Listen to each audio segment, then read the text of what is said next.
ውድና የተከበራችሁ የኢትዮ ፋክት ዩቲዩብ ቻናል ቤተሰቦች እነሆ ዛሬ ምን አዲስ ነገር አለ በሚሉ ዜናችን ስለ አሜሪካና ስለ ኢራን ጦርነቶች የተወሰኑ ዜናዎችን ይዘን መጥተናል። አብራችሁን ቆዩ።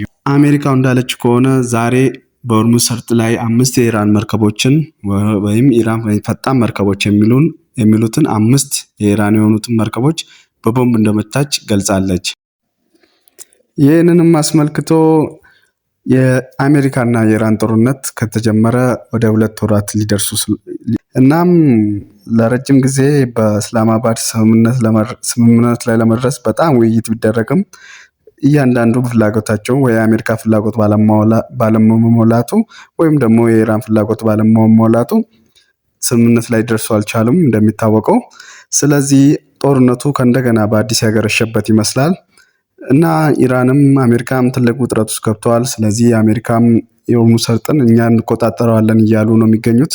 ኢራን ደግሞ እኛ እያለን የሆርሙዝ ሰርጥን ማንም ሰው አይቆጣጠርም፣ እኛ የምንፈልገው እናሳልፋለን፣ የማንፈልገውን ደግሞ አናሳልፍም። እንደዛውም ከአሁን በኋላ ሆርሙዝ ሰርጥ ወይ በክፍያ ሆኖ ከ1 ሚሊዮን ወይ እስከ 2 ሚሊዮን ጨምሮም እስከ 5 ሚሊዮንም የሚደርስ ክፍያ እንደሚያስከፍሉ እየተናገሩ ነው። የኢራንና የአሜሪካ ጦርነት ለዓለም ብዙ ስጋት እያመጣ የሚገኝ ሲሆን በዚህ ከቀጠለ የዓለማችን 1/4 ህዝብ ድሃ ወይ ደግሞ ችግር የሚያጋጥመው እንደሚሆን እየተገለጸ ነው። ስለዚህ ጦርነቱ ሰላም እንዲሆን ሁሉም ሰው በበኩሉ ጸሎት ቢያደርግ ጥሩ ይመስለኛል።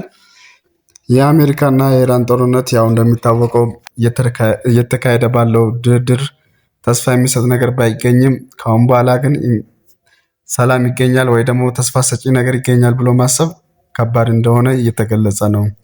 ያው እንደሚታወቀው ባለፉት 2 ሳምንታት በእስላማባድ ድርድርነት ብዙ ጊዜ ተገናኝተውም ወይ ሳይገናኙም ድርድር እንዲያደርጉ ቢደረግም ይህ ነገር ግን ተስፋ ሊሰጥ እንዳልቻለ የሚወጡ ያሉ ዜናዎች ይገልጻሉ።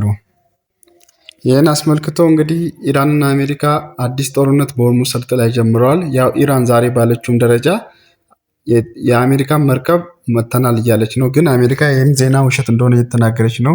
እንደሚታወቀው ትናንትናም አሜሪካ 5 የሆኑ የኢራን መርከቦች ወይም ፈጣን መርከቦች የሚባሉትን መተናል እያሉ ነው። ግን ኢራንም ይህም ከእውነት የራቀ ዜና ነው እያለች ነው። እና ያው እንደሚታወቀው ከእንደገና በአዲስ ጦርነቱ ተጋግሏል። ይህ ጦርነትም እየተካሄደ ያለው በሆርሙዝ ሰርጥ ዙሪያ ነው እና ምን እንደሚፈጠር አብረን እናያለን። እናመሰግናለን።